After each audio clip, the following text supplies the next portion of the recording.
Yo coy, welcome back to Ruang 066. Apa kabar kalian semua? Semoga kalian sehat selalu dan juga selalu bahagia. Amin. Oke, malam ini aku akan membacakan kembali sebuah crime story, atau bisa juga dibilang serial killer, dari kasusnya Ed Gein. Mungkin bagi kalian yang suka crime story, yang suka serial killer, sosok Ed Gein ini udah gak asing bagi kalian. So, malam ini aku akan bercerita tentang kasus dia, karena kasus dia ini banyak film-film Hollywood yang temanya gore terinspirasi dari kasus dia ini weh. So, tanpa lama-lama lagi kita mulai ceritanya. Pintu ditutup, cerita dimulai. Let's go.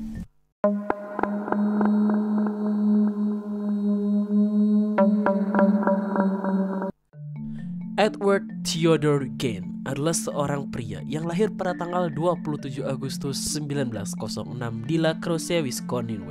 Nah, Ed Gein ini itu anak kedua dari pasangan George Philip Gein dan Augusta Wilhelmine Gein, mak dia. Nah, Gein ini memiliki seorang kakak yang bernama Henry. Bapak si Ed Gein ini adalah seorang pencandu alkohol dan seringkali pindah-pindah kerjaan. Pernah jadi tukang kayu, pernah jadi penyamak kulit, bahkan jadi penjual asuransi. Nah, sedangkan emak si Ed Gein ini adalah seseorang yang fanatik religius.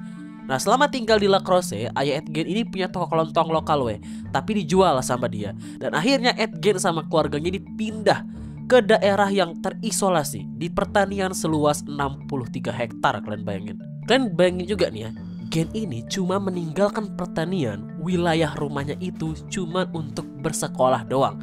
Di luar waktu sekolah, Ed Gein ini cuma ngelakuin kerjaan rumah di pertanian.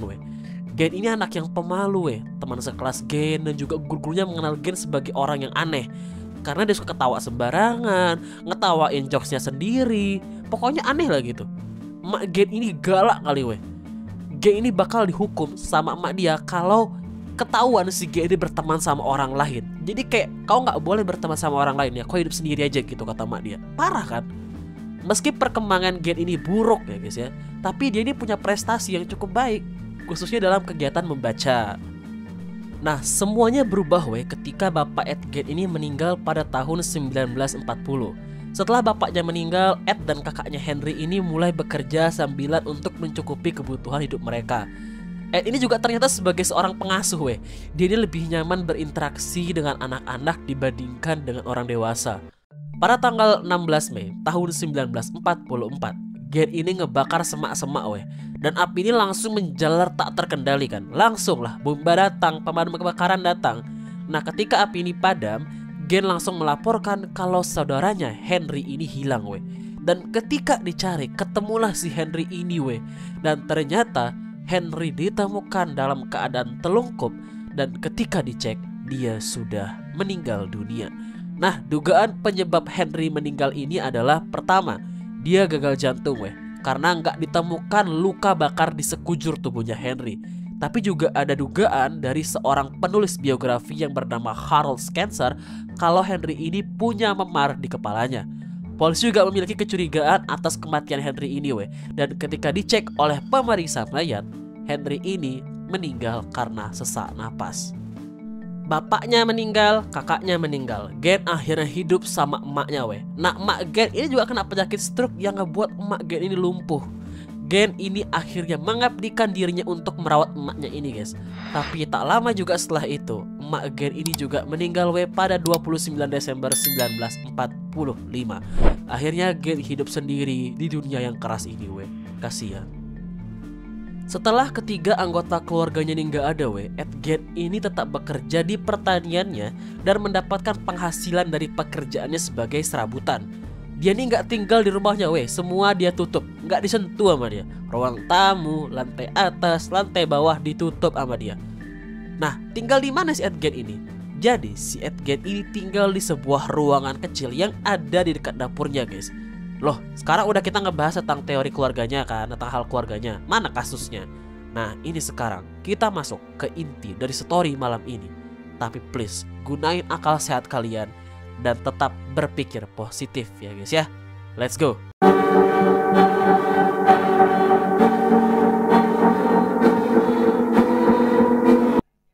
Pada pagi hari tanggal 16 November tahun 1957, pemilik toko perangkat keras yang bernama Bernice Warden dikabarkan menghilang. Truk toko ini keluar dari bagian belakang gedung sekitar pukul 9.30. Nah, dari awalnya hilang si Warden ini nggak ada yang curiga. Cuman emang warga setempat itu ngelihat kalau toko ini dari pagi udah tutup. Tapi nggak ada yang curiga kenapa nggak buka. Karena warga setempat itu mikirnya karena ini lagi musim berburu rusa. Jadi mungkin gak buka itu toko karena penjualnya lagi berburu rusa gitu guys. Nah, pada jam 5 sore, anaknya si Warden ini yang namanya Frank Warden datanglah ke toko itu. Dan ketika dia datang ngelihat mesin kasir kebuka dan ada bercak darah di lantai. Si Frank ini mengatakan kepada polisi sebelum emaknya nih hilang. Malam tadi si Gen datang pak. Dia bilang dia bakal balik lagi ke sini besok pagi gitu, kata si Frank ini ke polisi gitu kan. Nah, bener aja, slip penjualan barang tersebut adalah tanda terima terakhir yang ditulis oleh Warden sebelum dia menghilang. Dan akhirnya kepolisian langsung mendatangi Edgen dan langsung menggeledah tempat tinggal Edgen ini. Dan kita masuk ke chapter terngeri di episode malam ini coy. Ingat, gunain akal sehat kalian dan tetap berpikir positif ya guys ya. Let's go.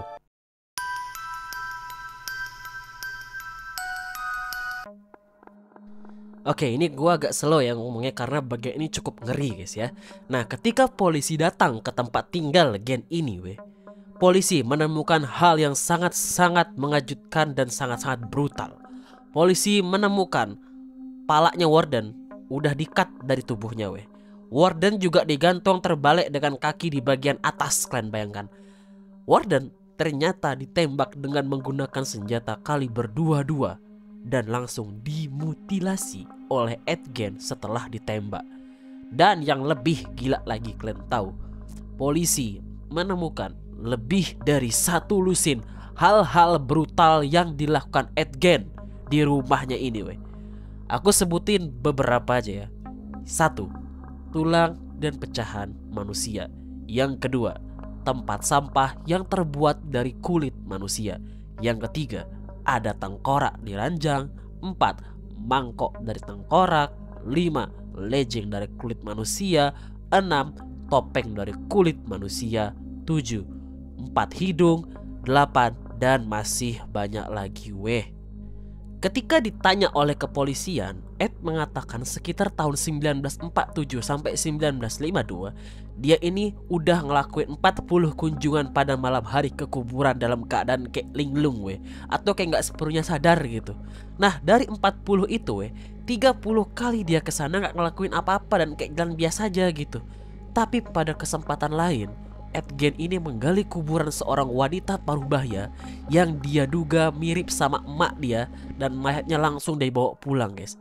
Dan Gen ini menyamak kulit-kulit mayat tersebut untuk dijadikan perlengkapan sama dia. Gen pun mengaku kepada pihak kepolisian kalau dia udah mencuri 9 kuburan dan juga memberitahu polisi di mana aja dia ngambil mayat-mayat itu Meski dia ngambil mayat si Edgen ini tidak melakukan hubungan aneh-aneh dengan mayat tersebut. Kata si Gen ini baunya busuk pak gitu. Dah tahu busuk, ngapain kau ambek gitu loh. Gen ini juga mengaku dia menembak seorang wanita bernama Mary Hogan yang ternyata juga udah menghilang lama Mary Hogan ini adalah seorang pemilik kedai yang berusia 51 tahun. Dan kalian tahu, di antara penemuan yang lebih dari selusin gila tadi, sebagian di antaranya adalah bagian tubuh dari Mary Hogan. Gila kan? Selain pembunuhan Hogan dan Warden, Gen juga dianggap sebagai tersangka beberapa kasus lain yang belum terselesaikan di Wisconsin Pada bulan November tahun 1957, pihak berwenang mengaitkan Gen dengan daftar kasus orang-orang hilang yang terjadi antara kematian ibunya dan juga Warden. Kecurigaan mereka semakin meningkat setelah ditemukannya jenazah Hogan tadi Namun, tes pendeteksi kebohongan tampaknya membebaskan Gen dari kecurigaannya. Dan psikiaternya menyimpulkan bahwa kekerasan yang dilakukan oleh Edgen ini hanya ditujukan kepada wanita-wanita yang secara fisik mirip dengan ibunya.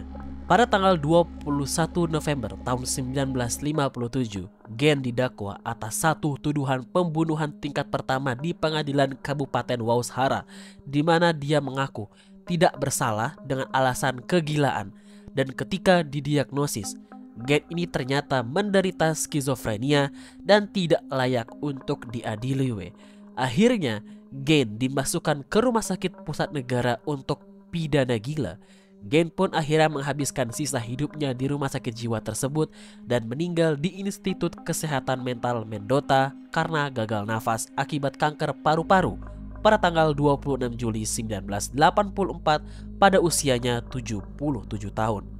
So, gimana menurut kalian kasus Ed Gein ini? Ini jujur jauh lebih brutal dan lebih gila daripada kasus Leonardo Cianciulli yang kita bahas di episode pertama minggu lalu.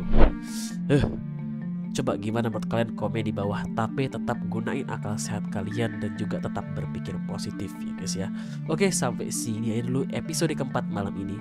Kita ketemu lagi di episode kelima hari Jumat. Don't forget to subscribe, don't forget to like.